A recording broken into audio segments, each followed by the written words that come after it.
Well, years later, I mean like 15 years ago, I get this auction magazine from this big auction, High Noon auction they have in Mesa, Arizona. And up in the top of it, there's an advertisement, Tex Cooper's vest, amongst, Roy Rogers boots and all that. I said, Tex Cooper? I wonder if that's the same guy.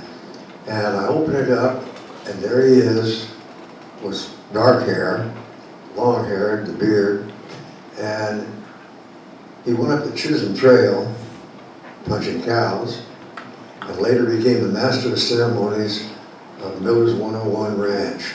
And I'm thinking, man, I shook hands with somebody who went up the trail as a young boy, because he's about 90 then or so, 80, 90, and this is 1940s. And I never met Jim Thorpe. My dad worked with him. He was an extra in a lot of movies. But the people you come in contact with in your life, you folks will be meeting people that, that are old and said, that just keeps going on, the cycle of life, interesting, very interesting. Now I'm really rambling and babbling.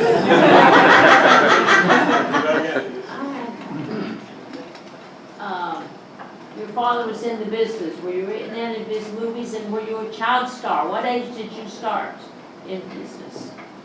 Were you a child star? No. No. Thank God. You don't want to be one of those. I feel like Henry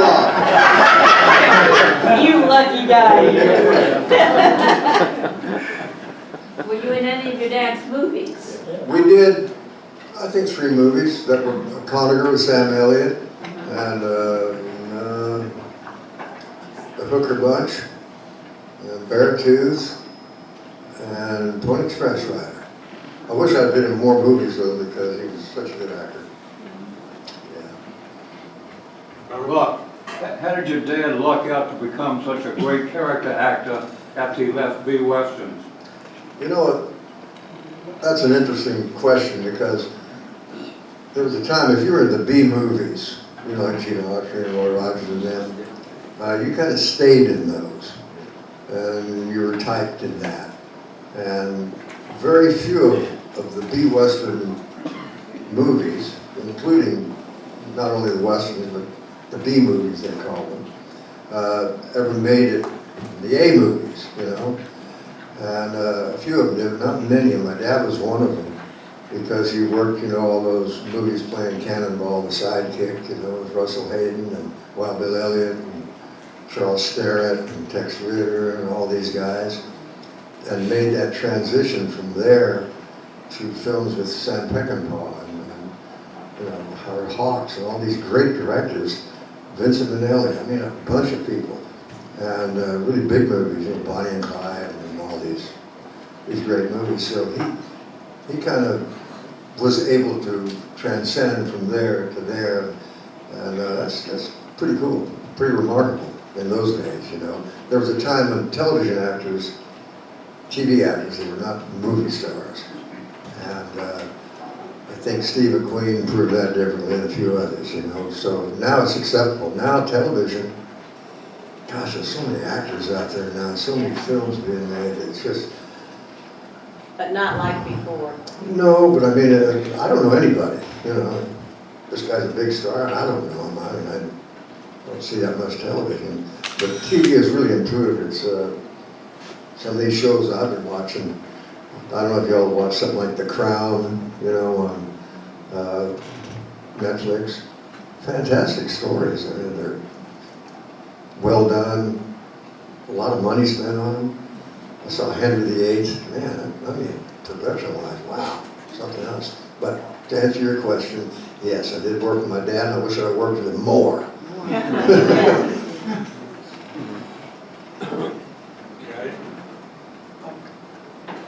Talk about Bonnie and Clyde and your father's work in that film.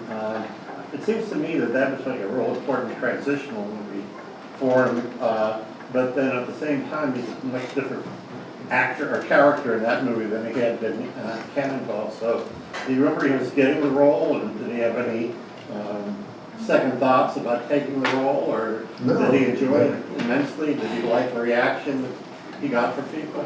No, he was real capable of doing a lot of different roles. That was a really good role for him, and it's one of my favorite roles that he had. But he taught me a lot of things, you know. I mean, I went to an acting school and all that, but I think my dad taught me more than they did. You know, the Stanislavski, the method and all that. I studied all that. There's something good to it, by all means. But my dad was real simple, and he would just say, you know, you look the actor that you're talking to in the eye, and listen to him, and then repeat your lines to him, and be real with him. You know, it's be real and look the part. And it was good advice. He did a movie called The Undefeated, John Wayne, and he was the cook. And I was with him a lot. I'd read lines with him, you know, and he was explaining this character that he wanted to do in this movie. And he said, I want to be a cook. But he said, I am the cook. But he says, I want to be a dirty cook. I want to be filthy. I want them cowboys to look at me and go, oh my God, we got to eat his cooking. So he was filthy.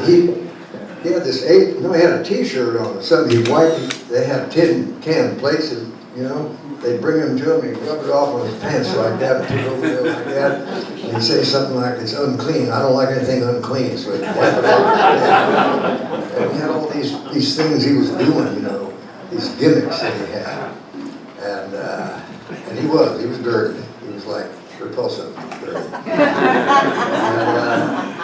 And lately, I painted a painting. I didn't have it here with me.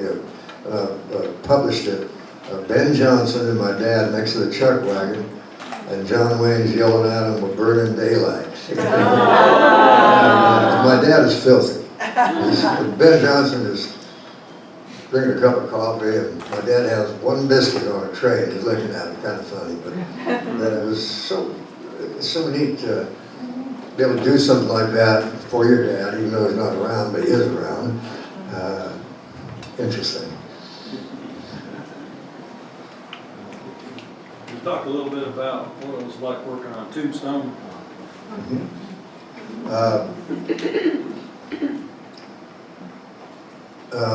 I was doing an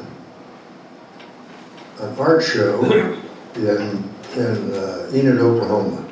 My agent called me up and said, and I knew of this movie, Tombstone. Every actor in Hollywood wanted to get in this movie, Tombstone. I knew the stunt coordinator, Terry Leonard. He said, Buck, he said, this script is so good. He said, you know, you got to try to get in it. So my agent called me and he said, the director wants to meet with you tomorrow in Hollywood. You know, can you do it? And I said, yes.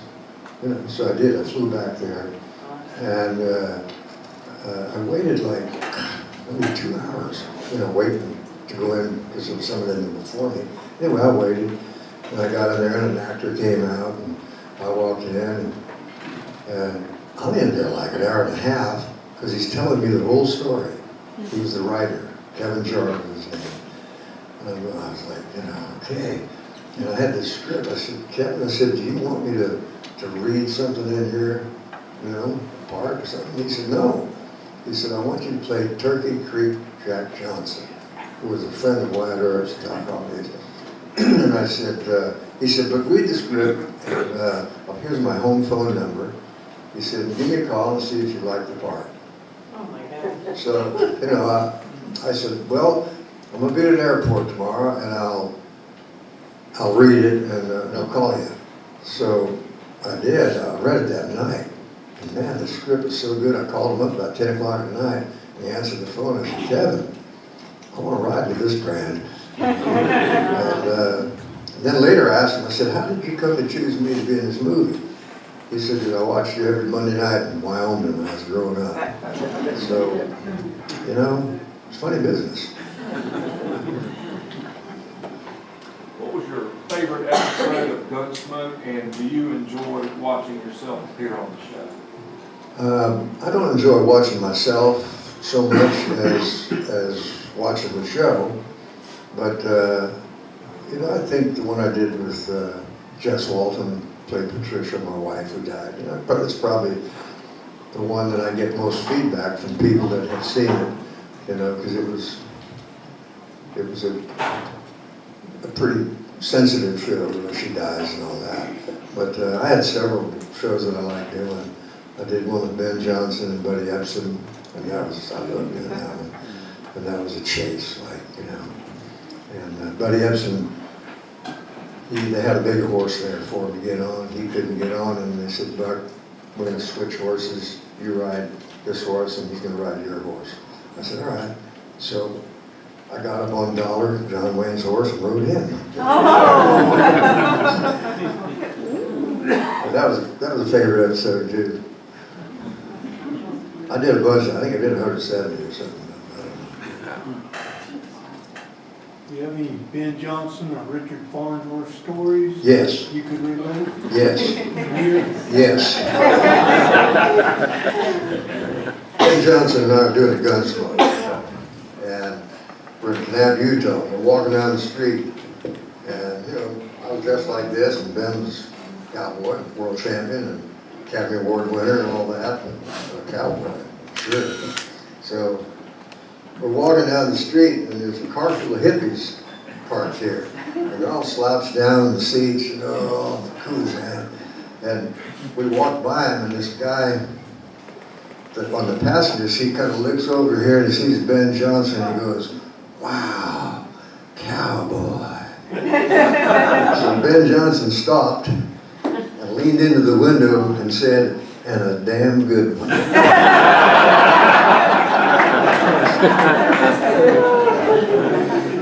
And that was true. What about Farnsworth? Farnsworth takes credit for talking me out of being a stuntman after I did that fall with Johnny Yuma and becoming an actor. He told everybody, he said, because I asked Richard, I said, is it like this every time? He said, no, it gets harder when you get older. So he talked me out of it, he claims. And that's good, I like that one. But he was a great guy, he's a great archer, you know. Did all that Robin Hood stuff where I was in, the bow and arrow. Went to Africa, shot all the big game with a bow and arrow, him and Howard Hill. Oh, he's something else, man. So's his son. You might not know, but how did they transition from stunts to being actors, or it just happened? You know,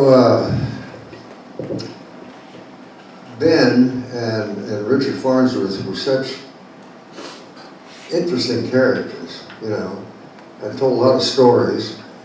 And I'm sure some directors said, you know, John Ford, for instance, you know, started Ben Johnson. And no, he didn't. Howard Hughes did. There's a movie called The Outlaw, Jane Russell. Yeah. And Ben was real young. They got a bunch of horses from Oklahoma and brought them out to RKO for the movie. And Howard Hughes was there. Ben, being a cowboy, was and Howard Hughes being from Texas. Howard Hughes took a liking to him because he wasn't part of Hollywood, you know. And Howard Hughes was a very private person. So he asked Ben, he said, you know, saddle up a horse for me. I'd like to go out for a ride, just get away from here. And they had this communication with each other. And they became friends. And wasn't long after that, he starred in a movie, you know, Mighty Joe Young. And then Howard,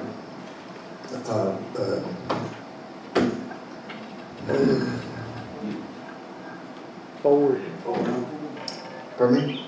John Ford? John Ford, yes. He took a liking to him and, of course, put him in all the John Ford movies, Fort Apache and all that. But Ben was a stuntman for a while. He doubled Johnny Weissmuller in a Tarzan movie where Johnny Weissmuller had the bulldog, a Cape Buffalo or something like that. So he doubled Fred McMurray and Smokey. And He doubled up a lot of people. And in the Monroes, he did his own stunts, and he played a guy with one arm. And he rode a horse across the river, and the horse did a fall, horse fall. Thank you.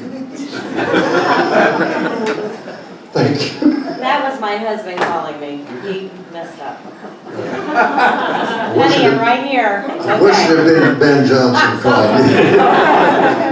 Maybe that's what it was. Ben was calling us. Yes, to say it now. Talking about him. Ben was a very modest guy. Yes, he was. He got an Academy Award and stood up there to receive his award, and all these actors say, oh, my agent, my mother, my father, and my supporters and all this. And Ben just got up there, got the Academy Award, and looked at it and said, couldn't happen to a nicer feller. Walked off the stage.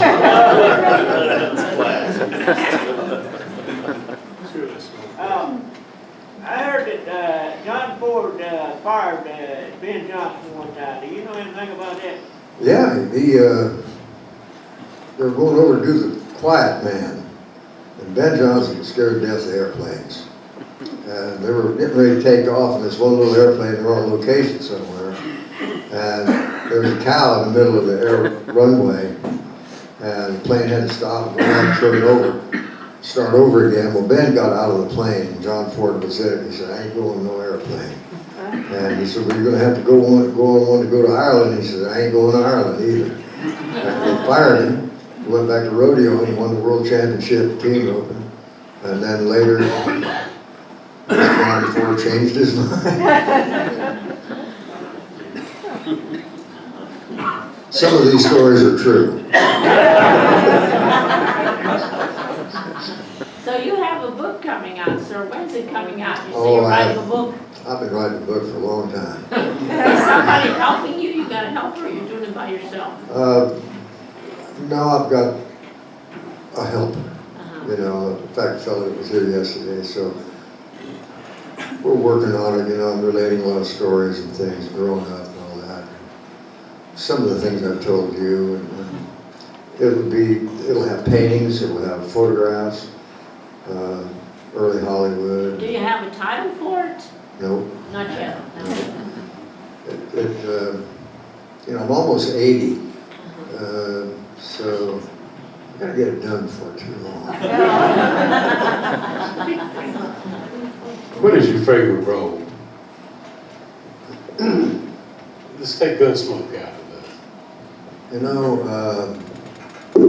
I like, I think I like Rough Riders. I kind of like that one. You know, but there was another movie called Catalina and Little Britches that we had a lot of fun making the film, made in Mexico. But, I like, I guess, Rough Riders. You know, I like Tombstone too. I didn't have much to do in that, but the Rough Riders, you know, about Teddy Roosevelt, with Tom Berenger and Sam Elliott and all that. Kind of like that part, you know, but I think most actors have a hard time looking at themselves because, like a painter, you'd want to do it over again. You see yourself, like, God, why did I do that? It's painful. Henry Fonda saw 2 movies in his life. Otherwise, The Red Pony, or maybe it's 1 movie, The Red Pony, and maybe Grapes of Wrath. But I mean, you know, it's scary looking at yourself up there in film. And there ain't nothing to do about it.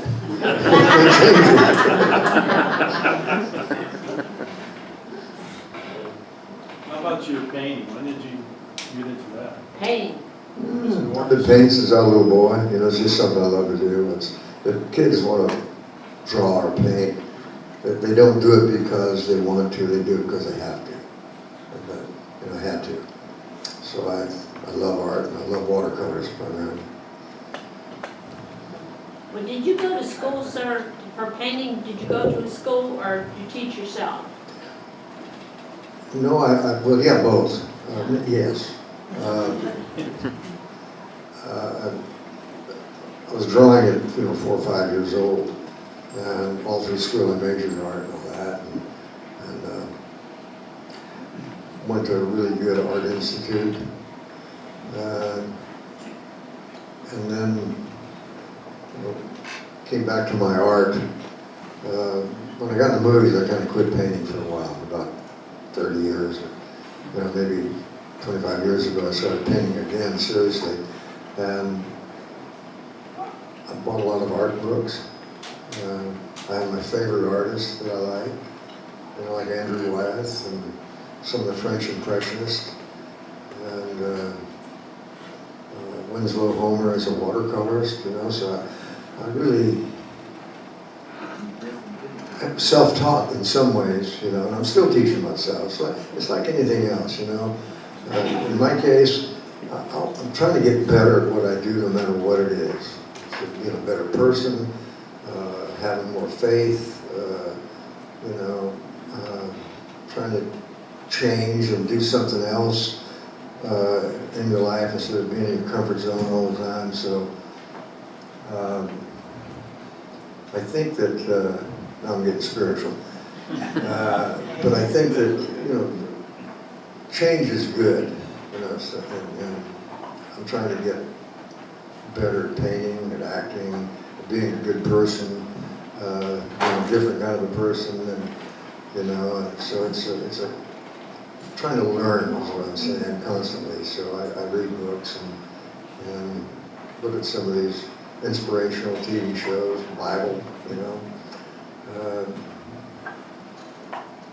Hope, faith, and love, you know, try to do all that stuff. I've got a question about art. It's always been through my mind about this. You being into art and stuff, and I see pictures of you, and I see a lot of pictures of really artists. I mean, it looks real and stuff, but I see artists that they say they're artists, and look like they throw stuff against the wall. There's nothing there. You know, what's the difference?